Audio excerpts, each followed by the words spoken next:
আমাদেরকে সবচেয়ে ভালোবাসেন আমাদের রব আল্লাহ। সত্যিকারের ভালোবাসার ডেফিনেশনটা হচ্ছে যে আপনি নিঃস্বার্থভাবে কাউকে ভালোবাসেন। আমাদের আশপাশে যারা আছে, যারা হালাল, ইভেন হালাল, আমার মা, আমার বোন, আমার বাবা, আমার স্ত্রী, আমার ছেলে, আমার মেয়ে, এদেরও যদি কখনো স্বার্থে আঘাত পড়ে, দেখবেন সেও আপনার পাশ থেকে সরে যাচ্ছে। এমন হয়নি কখনো? আপনার বন্ধু, আপনার ব্যবসার পার্টনার, আপনার বস, আপনার কলিগ, ওদের স্বার্থে আঘাত হলে ওরাও সরে যাচ্ছে পাশ থেকে, জিগরি দোষ সরে গেল পাশ থেকে, হয় না এমন? ভালোবাসা দুই প্রকার। বলেন কয় প্রকার? আমার সাথে বলেন, এখানে শেষ করে দিব 10টা মিনিট। ভালোবাসা কয় প্রকার? একটা হচ্ছে নিঃস্বার্থ ভালোবাসা। কি স্বার্থ? কোনো স্বার্থ নাই, নিঃস্বার্থভাবে ভালোবাসা। একটা হচ্ছে কোনো না কোনো স্বার্থ জড়িত আছে এমন ভালোবাসা। আপনার স্ত্রীর চাহিদাও যদি আপনি পূরণ করতে ব্যর্থ হন, দেখবেন স্ত্রীর সাথে আপনার গন্ডগোল লেগে যাচ্ছে, যদিও সে হালাল বৈধ। তাই না? এমন হয় না অনেক সময়? আমি তো অনেকদিন বলেছি, অনেকদিন আগেও বলেছি, 5 বছর 6 বছর আগে, যে মানুষ আসলেই মানুষের অবস্থানকে মূল্যায়ন করে। ভিতর থেকে মানুষকে শুধু মূল্যায়ন করে আল্লাহ রাব্বুল আলামিন। না হলে কি হতো? এই যে এত অন্যায় আমরা করেছি, আল্লাহ পাক কি আমাদেরকে ছেড়ে দিয়েছেন, ফেলে দিয়েছেন, গজবে ধ্বংস করে দিয়েছেন? এই যে আল্লাহ পাক যে আমাদেরকে মহব্বত করেন, ভালোবাসেন, তার প্রমাণ এগুলো। আল্লাহ পাক চান যে আমরা যেন ফিরে আসি। আল্লাহ পাক বলছেন, সারা দুনিয়ার সমান গুনাহও যদি সে করে ফেলে, আসমানের সমানও গুনাহ করে ফেলে, খালি তওবা করে ফিরে আল্লাহকে বলবে, আস্তাগফিরুল্লাহাল্লাযী লা ইলাহা ইল্লা হুয়াল হাইয়ুল কাইয়্যুম ওয়া আতুবু ইলাইহি। আল্লাহ পাক বলছেন, খালেস তওবা করলে গুনাহ তো মাফ করে দিবই, আগের গুনাহগুলোকে নেকি দিয়ে পরিবর্তন করে দিব। না ভালোবাসা না? আল্লাহ পাক সৃষ্টি করেছেন আমাদেরকে ভালোবেসে। কোরআন খোলেন, সূরা সদ পড়েন। সূরা সদের মধ্যে দেখবেন আল্লাহ বলছেন, খালাকতু বিয়াদি মা মানাআকা আল্লা তাসজুদা খালাকতু বিয়াদাই, মানে তুমি ইবলিস কেন তাকে সিজদা করলে না যাকে আমি নিজ হাতে সৃষ্টি করেছি? এটা মহব্বতের বহিঃপ্রকাশ না? আল্লাহ আমাদেরকে নিজ হাতে সৃষ্টি করেছেন। আল্লাহ পাকের হাত কেমন এটা আমরা ব্যাখ্যা করতে যাব না। এর হাতের অর্থ কি সেটাও ব্যাখ্যা করার, তাওয়িল করার দরকার নাই। কোরআনে আসছে যেভাবে সেভাবে আমরা ঈমান রাখবো, ঠিক আছে ভাই? এখানে আবার অনেকে অনেক তালগোল পাকায় ফেলে এবং বিভ্রান্ত হয়ে যায়, এদিকে যাওয়ার দরকার নেই। এখানে বোঝানো হচ্ছে আল্লাহ রাব্বুল আলামিন আমাদেরকে মহব্বত করে সৃষ্টি করেছে। এই পুরো সৃষ্টি জগৎটাই তো আল্লাহর মহব্বতের বহিঃপ্রকাশ। সবকিছু এত নিপুণভাবে চলতেছে, এটা মহব্বতের বহিঃপ্রকাশ না? আমি আপনাদেরকে নিয়ে যদি কোনোদিন কক্সবাজারের সৈকতে তারা দেখাতে পারতাম, তাহলে আমি বুঝাইতে পারতাম আপনাদেরকে যে এই মহাবিশ্বটা ঠিকই আছে কি। তারার মধ্যে একটা গাণিতিক ক্যালকুলেশন আছে যেটা সবাই জানে না। যারা একটু অ্যাস্ট্রোনমি নিয়ে পড়াশোনা করেছে তারা জানে। আপনার মানে মাথার বিবেকই উল্টায় যাবে যে এত সূক্ষ্মভাবে কিভাবে আল্লাহ রাব্বুল আলামিন এই মহাবিশ্ব সৃষ্টি করলেন। এক চুল এদিক ওদিক হলে পুরো বিশ্ব কায়নাত ধ্বংস হয়ে যায়। এটা কি আল্লাহ পাকের মহব্বতের পরিপ্রকাশ না? আল্লাহ পাক তো বরং বলেছেন পুরো সৃষ্টি পরিবারটাই আল্লাহর আহাল, আল্লাহর পরিবারের অন্তর্ভুক্ত। সুবহানাল্লাহ। এমনকি আল্লাহ পাক আমাদেরকে বলেছেন, তোমরা জমিনবাসীর সবার উপর রহম করো। ইরহামু মান ফিল আরদ ইয়ারহামুকুম মান ফিস সামা। তোমরা সবার উপর রহম করো, দয়া করো। দয়া, রহম এটা তো মহব্বতের একটা অংশ। তোমরা সবার উপর দয়া করো, রহম করো, মহব্বত করো। এটা কি হবে? তাহলে আল্লাহ পাক আসমানে যিনি আছেন, আল্লাহ পাক তোমাদের উপর রহম করবে। আমরা সেই মহান সত্তার ভালোবাসার থেকে বের হয়ে হারাম এই যৌন ভালোবাসার দিকে যাওয়ার চেষ্টা করেছি। আসলে এটা ভালোবাসা না, যৌনতা, এর দিকে যাওয়ার জন্য এইসব করছি। আল্লাহ পাক আমাদেরকে মাফ করে যেন হেদায়েত দান করেন। আল্লাহ পাক কত ভালোবাসেন এটা নিয়ে বলতে গেলে আজকে রাত শেষ হবে। দেখেন, আল্লাহ রাব্বুল আলামিন আদম আলাইহিস সালামকে সৃষ্টি করেছেন, করে সমস্ত নাম শিক্ষা দিয়েছেন। নাম মানে হলো ইলম। নাম মানে কি? ভালো না বাসলে আল্লাহ পাক কাউকে সবচেয়ে সেরা কিছু দান করেন। সূরা 3 আল্লাহ পাক কি বলেছেন? ওয়াত-তিনি ওয়াজ-যাইতুন, এগুলো শপথ করে, লাকাদ খালাকনাল ইনসানা ফি আহসানি তাকওয়িম। মানুষকে সবচেয়ে শ্রেষ্ঠ কাঠামো আল্লাহ পাক দিয়েছেন, দেন নাই? কাউকে যদি মহব্বত না করা হয়, তাকে আপনি সবচেয়ে সেরাটা কি দিতে পারবেন? আল্লাহ পাক আমাদেরকে মহব্বত করেন, ভালোবাসেন, এবং আল্লাহ চান আমরাও যেন তাকে মহব্বত করি, তাকে ভালোবাসি। এবং আমরা যদি কাউকে ভালোবাসি, আল্লাহর জন্য ভালোবাসবো। কাউকে ঘৃণা করি, আল্লাহর জন্য ঘৃণা করি। মহব্বত আল্লাহর জন্য, ঘৃণাও কার জন্য? আল্লাহর জন্য। আল্লাহ পাক সমস্ত ইলম শিক্ষা দিলেন। এটা কি ভালোবাসার বহিঃপ্রকাশ না? নূহ আলাইহিস সালামের কওম দীর্ঘদিন আল্লাহর কথা শুনে না, আল্লাহ পাক সবর করলেন, ধৈর্য ধরলেন, গজব দিলেন না, শেষ পর্যায়ে গিয়ে আযাব দিয়েছেন। এই যে আল্লাহ পাক সুযোগ দেন, সময় দেন, এটাকে আল্লাহ পাকের ভালোবাসা, দয়া না? এরকম প্রত্যেকটা কওমের ক্ষেত্রে হয়েছে। আমি তো ফিল করলাম এই ভালোবাসা নিয়ে ঘাটাঘাটি করতে গিয়ে যে আসলে আল্লাহ পাক যে আমাদেরকে সবচেয়ে বেশি মহব্বত করেন, তার সবচেয়ে বড় নিদর্শন কি জানেন? আমাদের কাছে আল্লাহ রাব্বুল আলামিন আল কোরআনের মতো কিতাব নাজিল করেছেন, আর আমাদেরকে আল্লাহ পাক নবী মুহাম্মদ সাল্লাল্লাহু আলাইহি ওয়াসাল্লামের উম্মত বানাইছেন। আল্লাহ পাক যে নবী মুহাম্মদ সাল্লাল্লাহু আলাইহি ওয়াসাল্লামকে এই দুনিয়াতে পাঠিয়েছেন না, এটাই সবচেয়ে বড় মহব্বত, সবচেয়ে বড় রহমত। কারণ তার সুন্নতে এমন কিছু নাই যেটা আপনি খুঁজে পাবেন না। আর তিনি আমাদেরকে যে মহব্বত করতেন, মুহাম্মদ সাল্লাল্লাহু আলাইহি ওয়াসাল্লাম আমাদেরকে যে মহব্বত করতেন, তিনি আমাদেরকে বলতেন যে আমরা তার ভাই। আমরা তার কি ভাই? মানে কি মায়ের পেটের ভাই? এটা বোঝানো হয় না। একটা হাদিসে তিনি বলেছেন আমি তো পিতৃতুল্য। তার মানে কি সত্যি সত্যি বাবা সন্তানের সম্পর্ক? রুহানি পিতা। তিনি কি ইমাম নন? তিনি ইমাম, তিনি নেতা, তিনি আমাদের শিক্ষক, তিনি নবী। তো তিনি আমাদেরকে যে মহব্বত করতেন, তিনি একদিন বলছিলেন নবী সাহাবীদের সামনে, কাশ আমি যদি আমার ভাইদেরকে দেখতে পেতাম। সাহাবীরা বলছেন ইয়া রাসূলুল্লাহ আমরা কি আপনার ভাই না? তখন নবীজি বলছেন না, তোমরা আমার সাহাবী। আমার ভাই তারা যারা আমাকে না দেখেই আমার প্রতি ঈমান নিয়ে আসে। প্রত্যেক নবীকে আল্লাহ পাক একটা দোয়া করার চান্স দিয়েছে। কয়টা ভাই? এমন একটা দোয়া যেটা করলে আল্লাহ পাক কবুল করবেনই করবেন। করলে আল্লাহ পাক কি করবেন? অবশ্যই কবুল করবেন। নবী সাল্লাল্লাহু আলাইহি ওয়াসাল্লাম বলছেন যে সমস্ত নবী এই দোয়াটা পৃথিবীতে করে ফেলেছে, আমি এই দোয়াটাকে মুলতবি রেখেছি যে কাল কিয়ামতের মাঠে আমি আমার উম্মতের জন্য সুপারিশ করব ইনশাআল্লাহ। এবং নবী সাল্লাল্লাহু আলাইহি ওয়াসাল্লামের সুপারিশে বহু কবিরা গুনাহগার মুসলমান যারা জাহান্নামের ফয়সালা হয়ে গেছে, তাদেরকে আল্লাহ পাক কিছুটা শাস্তি ভোগ করালে হলেও আবার জান্নাতে নিয়ে আসবেন। তিনি আমাদেরকে মহব্বত করেন না? করতেন না? চিন্তা করে তাহলে আমরা তার দিনকে কি মহব্বত করলাম, আমরা তার হুকুম হাকামের বিধিবিধান সুন্নতের কি মহব্বত করলাম, চিন্তা করেন। একটা হাদিসে নবীজি স্পষ্ট করে বলছেন এটা আমাদের জন্য একটা কষ্টি পাথর। এটা একটা কি কষ্টি পাথর। তিনি বলছেন লা ইউমিনু আহাদুকুম, তোমাদের মধ্যে কেউ মুমিন হইতে পারবে না। কি হইতে পারবে না? মানে প্রকৃত মুমিন হইতেই পারবে না তোমরা।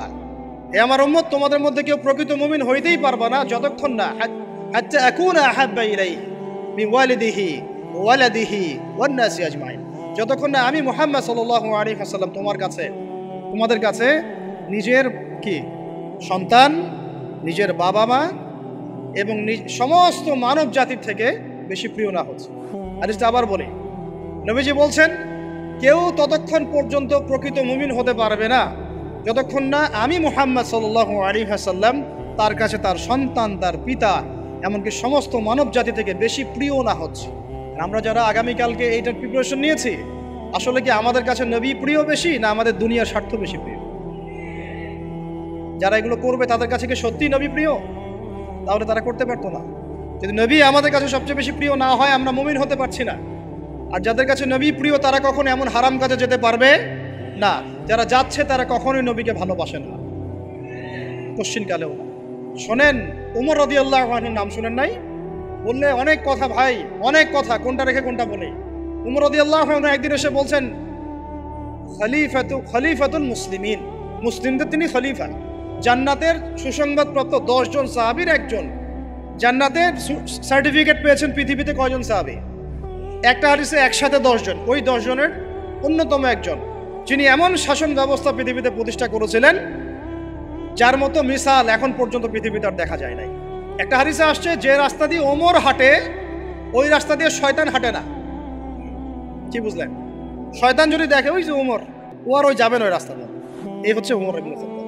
আমার পরে কোনো নবী নাই। নবীজি বলছেন আমার পরে কোনো নবী নাই, লা নবিয়্যা বা'দি, আমার পরে কোনো নবী নাই। যদি হতো তাহলে ওমর হতো, যদি হতো তাহলে ওমর হতো। অন্য একটা হাদিসে আসছে আমার পরে কোনো নবী নাই, তবে তুমি আমার, এটা অন্য সাহাবী সম্পর্কে, আলী ইবনে আবি তালিব সম্পর্কে, তুমি আমার জীবনে তেমন মূসার জীবনে হারুন ছিল যেমন। এটা হচ্ছে আলী ইবনে আবি তালিব। এখানে কথা হচ্ছে উমর রাদিয়াল্লাহু আনহুর মতো মানুষ নবীর কাছে এসে বলছেন সাল্লাল্লাহু আলাইহি ওয়াসাল্লাম, ইয়া রাসূলুল্লাহ ওয়াল্লাহি লা উহিব্বুক, আল্লাহর কসম করে বলছি আমি আপনাকে অনেক মহব্বত করি, ইল্লা মিন নাফসি, আমার নফসের চেয়ে বেশি না। মানে আমি আমার জানের চাইতে আপনাকে বেশি মহব্বত করি না। কথা কি বুঝতে পারতেন কি? মানে আমি আপনাকে অনেক মহব্বত করি ইয়া রাসূলুল্লাহ, সব কিছু থেকে বেশি মহব্বত করি, কিন্তু আমার নিজের জানের চেয়ে বেশি না।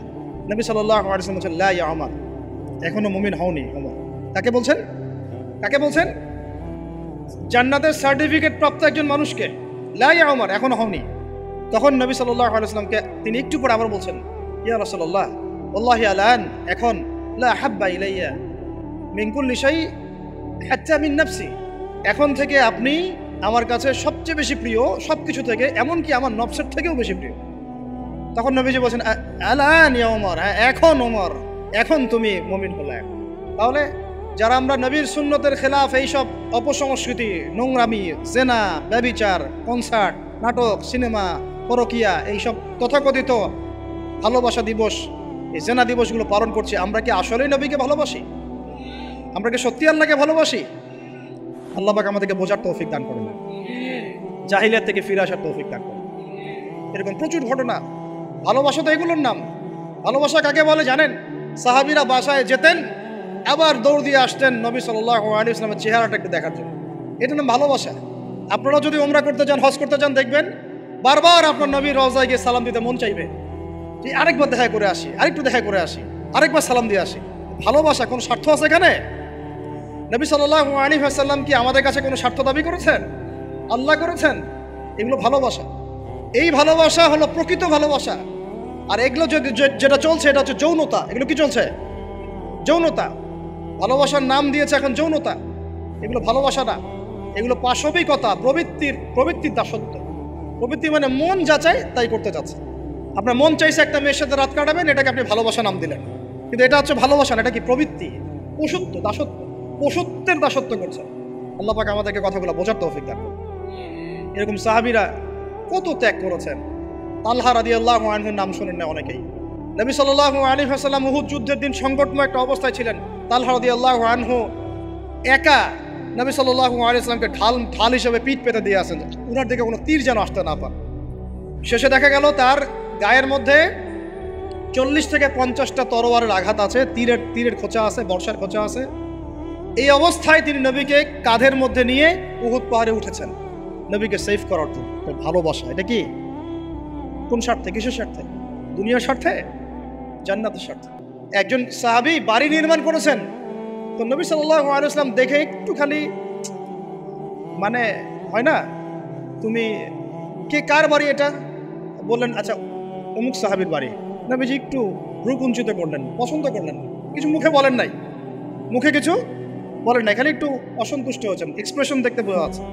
তখন ওই সাহাবীকে জানানো হলো, তোমার বাসার সামন দিয়ে তো আল্লাহর নবী সেদিন হেঁটে গেলেন, তারপরে আমার বাসা দেখে, তোমার বাসা দেখে আল্লাহ নবী সাল্লাল্লাহু আলাইহি ওয়াসাল্লাম অসন্তুষ্টি প্রকাশ করেছেন, মুখে কিছু বলেন নাই, এক্সপ্রেশন ছিল একটু অসন্তুষ্টি। 3 দিনের মধ্যে সেই বাড়ি ভেঙে গুড়িয়ে দিয়েছে। যেই বাসা দেখে আল্লাহ নবী সন্তুষ্ট হন না, আমি বাসা রাখবই না। ভালোবাসা কিসের জন্যে? কার জন্যে? কার স্বার্থে বলেন? আল্লাহর জন্যে, জান্নাতের জন্য, আল্লাহর স্বার্থে, আল্লাহর জন্য। কতগুলো বলে শেষ করবো আপনাদেরকে। সাদ বিন আবি ওয়াক্কাস রাদিয়াল্লাহু আনহু উহুদ যুদ্ধের দিন এইরকম করে তীর নিক্ষেপ করছেন। আল্লাহ নবী বলছেন, ইয়া সাদ, হে সাদ, তীর ছোড়ো, তোমার জন্য আমার পিতামাতা কুরবান হোক। আশপাশে 9 জন ছিল, তার মধ্যে একজন করে শহীদ হতে শেষে 2 জন বেঁচে থাকলো, সাদ বিন আবি ওয়াক্কাস, তালহা বিন উবাইদুল্লাহ রাদিয়াল্লাহু আনহু। এগুলো তারা কেন করেছেন? ভালোবাসার জন্যে। ভালোবাসা এগুলোর নাম। কতগুলো বললে শেষ করবো আপনাদেরকে বলেন। নবী সাল্লাল্লাহু আলাইহি ওয়াসাল্লামের কাছে একজন সাহাবী আসেন ইসলাম কবুল করতে এসে হাতের মধ্যে কিছু বালা, আংটি থাকে না, এগুলো ছিল, এগুলো খুলে ফেলে দিয়েছেন নবী সাল্লাল্লাহু আলাইহি ওয়াসাল্লাম, খুলে ফেলে দিয়েছে। তো একটা খুব দামি সোনার আংটি ছিল, ফেলে দেওয়ার পরে অনেকে বলছে, তুমি তো এখন মুসলিম হয়েছো, ইসলাম কবুল করেছো, তো আচ্ছা ঠিক আছে, ওইটা না হয় নবীজি পড়তে নিষেধ করেছেন, তুমি ওইটা নিয়ে বিক্রি করে দাও, বিক্রি করে না হয় ওই টাকা দিয়ে অন্য কিছু করো। তুমি বলছেন, কখনো না, আমার হাত থেকে আল্লাহ নবী খুলে একটা জিনিস ফেলে দিয়েছেন, আমি সেটা আবার নিতে যাব? কিসের জন্য এগুলা? এটা ভালোবাসা, মহব্বত।